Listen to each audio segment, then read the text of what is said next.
25 मार्च 1990 सर्व अनुभूतियों की प्राप्ति का आधार पवित्रता। आज स्नेह के सागर बाप दादा अपने चारों ओर के रूहानी बच्चों के रूहानी फीचर्स देख रहे हैं। हर एक ब्राह्मण बच्चे के फीचर्स में रूहानियत है, लेकिन नंबरवार है क्योंकि रूहानियत का आधार पवित्रता है।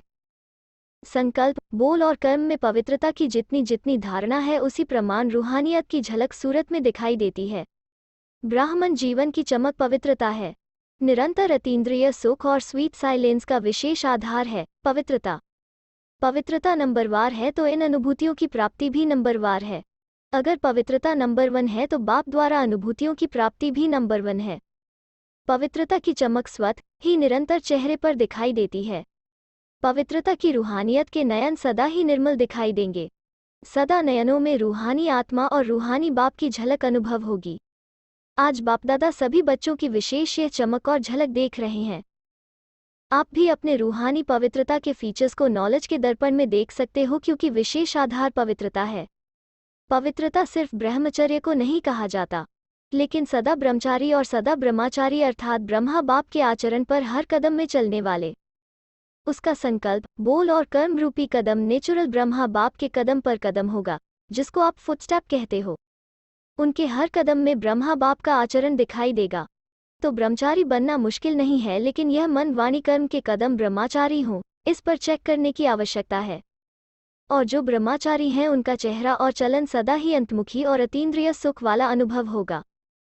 एक है साइंस के साधन और ब्राह्मण जीवन में है ज्ञान के साधन। तो ब्रह्मचारी आत्मा साइंस के साधन व ज्ञान के साधन के आधार पर सदा सुखी नहीं होते, लेकिन साधनों को भी अपनी साधना के स्वरूप में कार्य में लाते।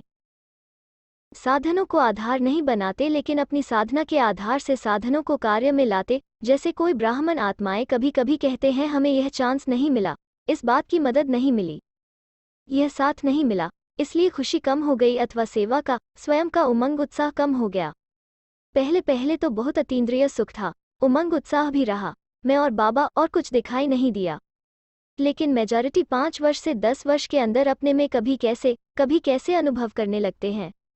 इसका कारण क्या है? पहले वर्ष से 10 वर्ष में उमंग उत्साह 10 गुना बढ़ना चाहिए ना, लेकिन कम क्यों हो गया?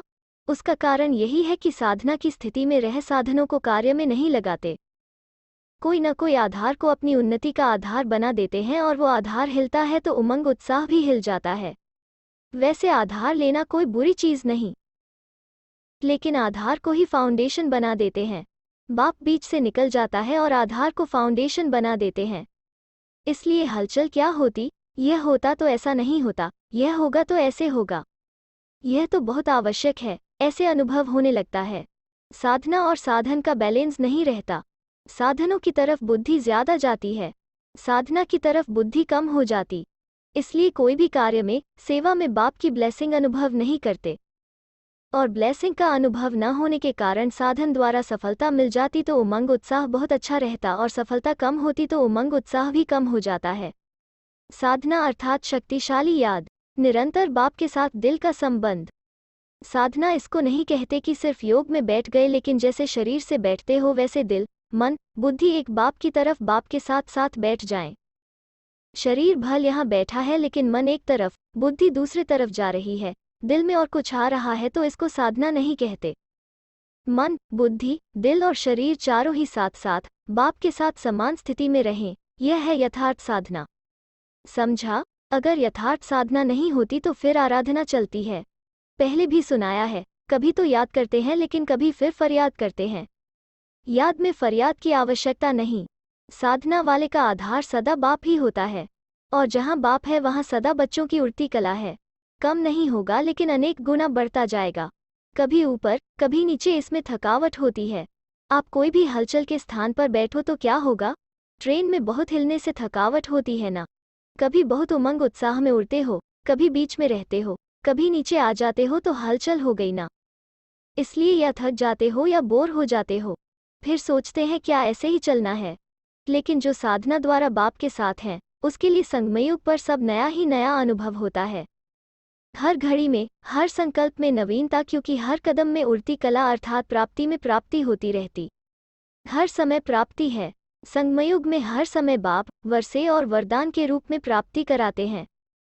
तो प्राप्ति में खुशी होती है और खुशी में उमंग उत्साह बढ़ता रहेगा, कम हो ही नहीं सकता। चाहे माया भी आए तो भी विजयी बनने की खुशी होगी, क्योंकि माया पर विजय प्राप्त करने के नॉलेजफुल बन गए हो। तो 10 साल वालों को 10 गुना, 20 साल वालों का 20 गुना हो रहा है। तो कहने में ऐसे आता, लेकिन है तो अनेक गुना। अब इस वर्ष में क्या करेंगे? उमंग उत्साह तो बाप द्वारा मिली हुई आपकी अपनी जायदाद है। बाप की प्रॉपर्टी को अपना बनाया है, तो प्रॉपर्टी को बढ़ाया जाता है या कम किया जाता है? इस वर्ष विशेष 4 प्रकार की सेवा पर अटेंशन अंडरलाइन करना। पहला नंबर है स्व की सेवा, दूसरा विश्व की सेवा, तीसरा मनसा सेवा, एक है वाणी द्वारा सेवा, दूसरी मनसा सेवा भी विशेष है, चौथा यज्ञ सेवा। जहाँ भी हो, जिस भी सेवा स्थान पर हो, वो सब सेवा स्थान यज्ञ कुंड है। ऐसे नहीं कि सिर्फ मधुबन यज्ञ है और आपके स्थान यज्ञ नहीं है। तो यज्ञ सेवा अर्थात कर्मणा द्वारा कुछ न कुछ सेवा जरूर करनी चाहिए। बाप दादा के पास सेवा के 3 प्रकार के खाते सबके जमा होते हैं, मनसा, वाचा और कर्मणा, तन, मन और धन। कई ब्राह्मण सोचते हैं हम तो धन से सहयोगी नहीं बन सकते, सेवा नहीं कर सकते, क्योंकि हम तो समर्पण हैं। धन कमाते ही नहीं तो धन से सेवा कैसे करेंगे? लेकिन समर्पित आत्मा अगर यज्ञ के कार्य में इकोनॉमी करती है अपने अटेंशन से, तो जैसे धन की इकोनॉमी की, वो इकोनॉमी वाला धन अपने नाम से जमा होता है। यह सूक्ष्म खाता है। अगर कोई नुकसान करता है तो खाते में बोझ जमा होता है, और इकोनॉमी करते तो उसका धन के खाते में जमा होता है। यज्ञ का एक एक कण मुहर के समान है। अगर यज्ञ की दिल से, दिखावे से नहीं, इकोनॉमी करते हैं तो उसकी मुहरें इकट्ठी होती रहती हैं। दूसरी बात, अगर समर्पित आत्मा सेवा द्वारा दूसरों के धन को सफल कराती है तो उसमें से उसका भी शेयर जमा होता है। इसलिए सभी का 3 प्रकार का खाता है। तीनों खाते की परसेंटेज अच्छी होनी चाहिए। कोई समझते हैं हम तो वाचा सेवा में बहुत बिजी रहते हैं, हमारी ड्यूटी ही वाचा की है। मनसा और कर्मणा में परसेंटेज कम होती है, लेकिन यह भी बहाना चलेगा नहीं। वाणी के समय अगर मनसा और वाचा की इकट्ठी सेवा करो तो क्या रिजल्ट होगी? मनसा और वाचा इकट्ठी सेवा हो सकती है, लेकिन वाचा सहज है, मनसा में अटेंशन देने की बात है। इसलिए वाचा का तो जमा हो जाता, लेकिन मनसा का खाता खाली रह जाता है। और वाचा में तो बाप से भी सभी होशियार हो। देखो आजकल बड़ी दादियों से अच्छे भाषण छोटे छोटे करते हैं, क्योंकि न्यू ब्लड है ना।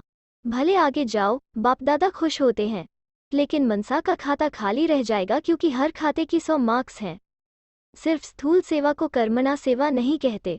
कर्मणा अर्थात संगठन में संपर्क संबंध में आना, यह कर्म के खाते में जमा हो जाता है। तो कईयों के तीनों खाते में बहुत फर्क है, और वे खुश होते रहते हैं कि हम बहुत सेवा कर रहे हैं, बहुत अच्छे हैं। खुश भले रहो, लेकिन खाता खाली भी नहीं रहना चाहिए, क्योंकि बाप दादा तो बच्चों के स्नेही है ना। फिर ऐसा उल्हाना नहीं देना कि हमको इशारा भी नहीं दिया गया कि यह भी होता है। उस समय बाप दादा यह पॉइंट याद कराएगा, टी.वी. में चित्र सामने आ जाएगा। इसलिए इस वर्ष सेवा भले बहुत करो, लेकिन यह तीनों प्रकार के खाते और चारों प्रकार की सेवा साथ साथ करो। वाचा का तरफ भारी हो जाए और मनसा तथा कर्मणा हल्का हो जाए तो क्या होगा? बैलेंस नहीं रहेगा ना। बैलेंस न रहने के कारण उमंग उत्साह भी नीचे ऊपर होता है। एक तो अटेंशन रखना, लेकिन बाप दादा बार बार कहते हैं अटेंशन को टेंशन में नहीं बदलना। कई बार अटेंशन को टेंशन बना देते हैं, यह नहीं करना। सहज और नेचुरल अटेंशन रहे। डबल लाइट स्थिति में नेचुरल अटेंशन होता ही है। अच्छा, दूसरी बात, सेवा की विधि क्या अपनाएंगे? यह तो हो गई सिद्धि की बात। अभी विधि क्या करेंगे? एक तो जो आपका कार्य चल रहा है 2 वर्ष से सर्व के सहयोग का, इस कार्य को संपन्न करना है। समाप्त नहीं, लेकिन संपन्न कहेंगे।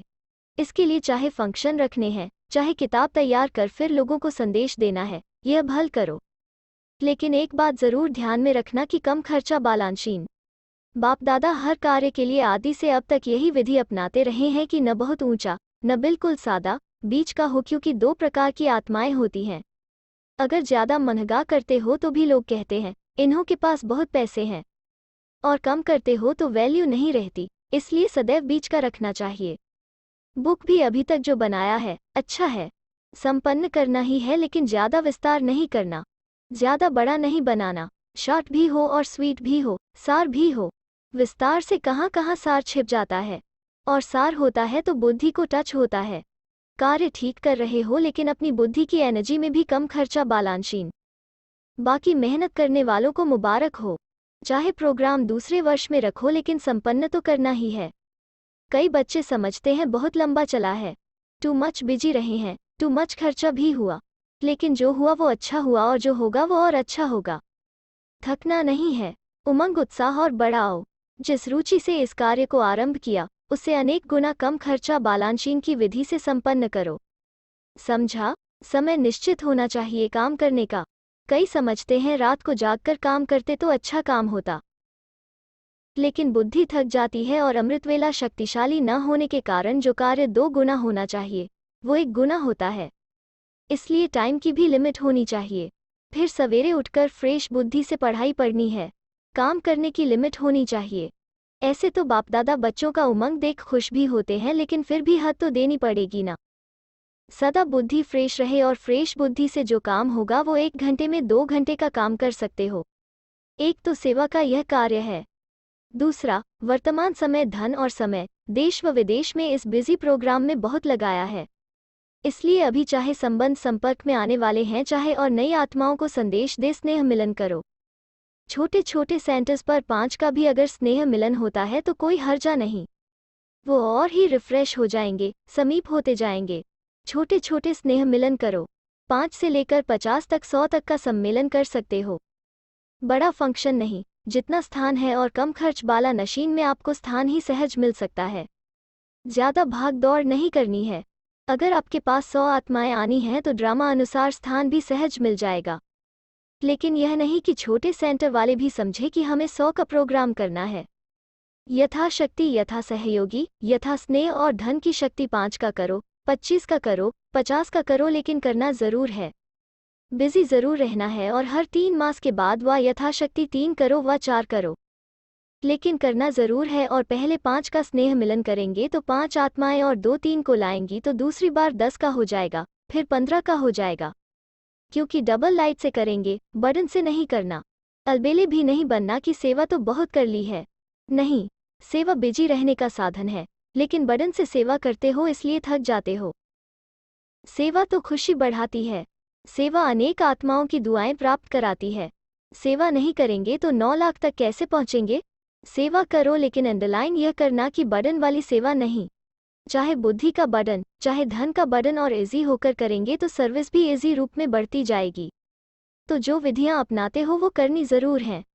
अगर आपके कोई सहयोगी बन जाते और बनी बनाई स्टेज आपको बड़े फंक्शन के लिए देते हैं तो बड़ा फंक्शन भी कर लेंगे और न बुद्धि का न धन का बर्डन रहेगा। ऐसी कई संस्थाएं भी होती है, उन्हों को अपने सहयोगी बनाओ, वो ट्रायल करो। और अगर हिम्मत है तो एक बड़ा फंक्शन जरूर करो। हिम्मत नहीं है तो नहीं करना। बड़ा फंक्शन संस्था को बाला करता है, लेकिन डबल लाइट होकर करो। और यह लक्ष्य रखो कि अपनी एनर्जी लगाने के बजाय दूसरों की एनर्जी इस ईश्वरीय कार्य में लगावें। लक्ष्य रखो तो बहुत निमंत्रण मिलेंगे। किसी भी वर्ग के सहयोगी क्षेत्र हर छोटे बड़े देश में मिल सकते हैं। वर्तमान समय ऐसी कई संस्थाएं हैं जिनके पास एनर्जी है लेकिन विधि नहीं आती यूज करने की। वो ऐसा सहयोग चाहती है, कोई ऐसा उन्हों को नजर नहीं आता। बड़े प्यार से आपको सहयोग देंगे, समीप आएंगे, और आपकी 9 लाख प्रजा में भी वृद्धि हो जाएगी। कोई वारिस भी निकलेंगे, कोई प्रजा भी निकलेंगे। देखो, यहाँ भी पहले सहयोगी बन करके आए, ग्लोबल के कार्य के, और अभी वारिस बन गए हैं। मेहमान बनकर आए और महान बन गए, तो ऐसी भी बहुत अच्छी अच्छी समीप की आत्माएं निकली हैं और आगे भी निकलेंगी।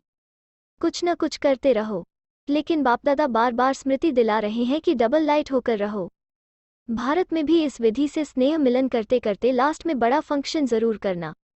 और भारत में तो प्रदर्शनी से भी अच्छी रिजल्ट निकलती है। छोटे छोटे स्नेह मिलन कर समीप लाओ और फिर बड़े फंक्शन में उन्हों को स्टेज पर लाओ।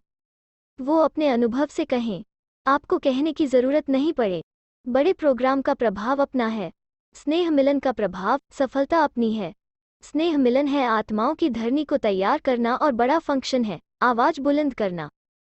लेकिन यथाशक्ति करो, ऐसे नहीं डायरेक्शन मिला है, कर तो नहीं सकते, मजबूरी से करो। समझा? तीसरी बात, स्व उन्नति के लिए तीनों ही खाते अपने जमा करो। लेकिन उसके साथ साथ बाप दादा रिजल्ट में देख रहे हैं कि सेवा की वृद्धि के साथ साथ जो निमित्त आत्माएं हैं, जिसको आप निमित्त सेवाधारी कहते हो, बाप दादा टीचर शब्द ज्यादा यूज नहीं करते क्योंकि कहाँ कहाँ टीचर समझने से नशा चढ़ जाता है, इसलिए निमित्त सेवाधारी कहते हैं। तो सेवा के साथ साथ निमित्त सेवाधारियों के पुरुषार्थ की विधि में बहुत अच्छी प्रोग्रेस अर्थात उन्नति होनी चाहिए। सेवा की जो स्पीड है उसमें समय के प्रमाण जो हो रहा है उसको तो बाप दादा सदा अच्छा कहते हैं, लेकिन समय की गति और सेवा के संपूर्ण समाप्ति की स्टेज को देख बाप दादा समझते हैं कि सेवाधारियों के पुरुषार्थ की विधि में अगर वृद्धि हो जाए तो सेवा की 4 गुना वृद्धि हो सकती है। इसलिए पहले वो सेवा भी बहुत आवश्यक है। सेवा का समय अपना अलग निश्चित करो और पुरुषार्थ की वृद्धि का समय अलग निश्चित करो। सेवा के निमित्त आत्माओं में अभी विल पावर चाहिए। विल पावर बढ़ाने से औरों को भी बाप के आगे सहयोगी बनाए विल करा सकते हो। कई आत्माएं आपके सहयोग के लिए चातुर हैं लेकिन अपनी शक्ति नहीं है। आपको अपनी शक्तियों की मदद विशेष देनी पड़ेगी। इसलिए निमित्त बने हुए सेवाधारियों में सर्वशक्तियों की पावर है, लेकिन जितनी होनी चाहिए उतनी नहीं है। अपने प्रति यूज करने के कारण दूसरों को फुल शक्तियां नहीं दे सकते हैं। जैसे ब्रह्मा बाप ने लास्ट में शक्तियों की विल की बच्चों को, उस विल से यह कार्य चल रहा है। आदि में धन की विल की जिससे यज्ञ स्थापन हुआ और अंत में शक्तियों की विल की जिससे यह सेवा वृद्धि को पा रही है। ब्रह्मा ने तो किया, फॉलो करने वाले तो बच्चे हैं ना। एक ब्रह्मा के विल से कितनी आत्माएं आई और आ रही हैं। अगर इतने सब निमित्त सेवाधारी भी ऐसे शक्तियों की विल आत्माओं प्रति करे तो क्या हो जाएगा। तो अभी यह आवश्यकता है, ऐसे नहीं कि अपने ही पुरुषार्थ में एनर्जी वेस्ट करें। चाहे अपनी उन्नति करनी भी पड़ती है लेकिन वेस्ट भी जाती है। इसलिए समय की गति प्रमाण, सेवा की समाप्ति की गति प्रमाण सेवाधारियों की गति और अधिक चाहिए। अभी अपने को निमित्त बनाएं। इसमें दूसरों को पहले आप नहीं करें, पहले अपने को पहले आप करें। और दिल से उमंग से समझे कि मुझे हे अर्जुन बनना है। अर्जुन अर्थात मास्टर ब्रह्मा, अव्वल अर्थात अर्जुन। प्रोग्राम प्रमाण स्व उन्नति के प्रोग्राम रखते आए हो, लेकिन इस वर्ष बाप दादा हर एक स्नेही आत्मा द्वारा स्नेह का प्रत्यक्ष रूप दिल की प्रोग्रेस चाहते हैं, न कि प्रोग्राम प्रमाण। जहाँ स्नेह होता है वहाँ कुर्बान करना मोहब्बत होता न कि मुश्किल होता है।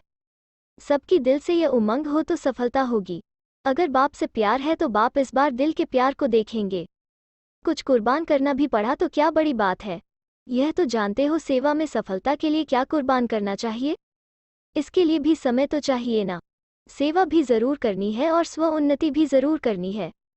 इस बार ही बाप दादा अपने मिलने का समय इसमें देते हैं। रिजल्ट देखकर बाप दादा प्रोग्राम बनाएंगे। ऐसे नहीं कि आएंगे ही नहीं।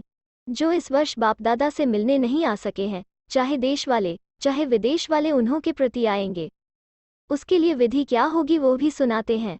भारत वालों के लिए 5 दिन हर ग्रुप रिफ्रेश हो, बाकी 1 दिन आना 1 दिन जाना। इस विधि से भारतवासियों के 4 ग्रुप और विदेशियों के 3 ग्रुप होंगे। विदेशियों का तो 15 दिन का ही प्रोग्राम रहेगा। बाप दादा हर ग्रुप में एक बार मिलेंगे, मुरली द्वारा और ग्रुप से भी। बाकी जो समय बचेगा उसमें विशेष सेवाधारियों का हो, चाहे विदेश वालों का भी एक ग्रुप हो लेकिन मधुबन में हो। बाकी 4 ग्रुप किस समय मधुबन की सेलिब्रेशन प्रमाण हो सकते वो आप बनाओ। जैसे विदेशी दिसंबर में फिर मार्च में आते हैं तो 2 ग्रुप एक मास में, एक ग्रुप दूसरे मास में रख सकते हो। बाकी भारत का तो 18 जनवरी ही है। विदेशियों का शिव जयंती सितंबर से नवंबर। यह मास सेवा के बहुत अच्छे हैं। फुल फोर्स से सेवा करो। बाकी समय सेवाधारियों के ग्रुप बनाओ। लेकिन बाप दादा की यही बात नहीं भूलना, प्रोग्राम प्रमाण प्रोग्रेस नहीं करना, दिल की प्रोग्रेस हो।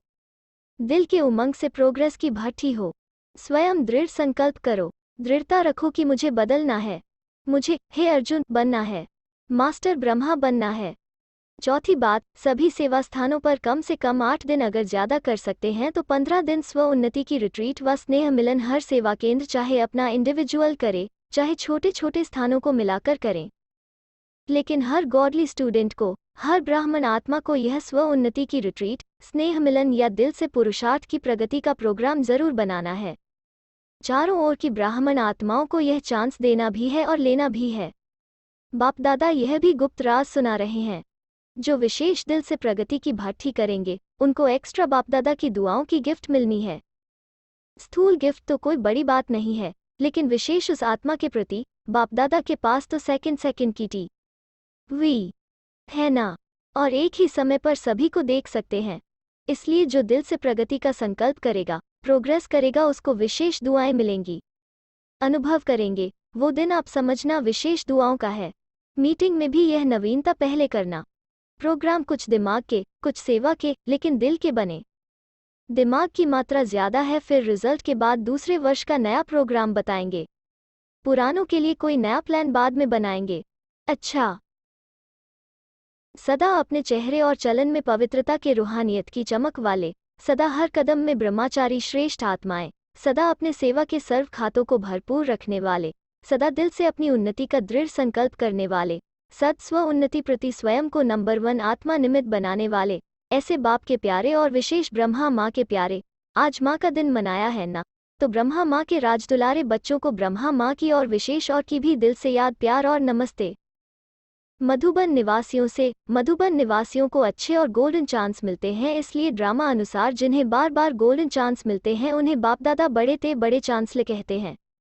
सेवा का फल और बल दोनों ही प्राप्त होता है।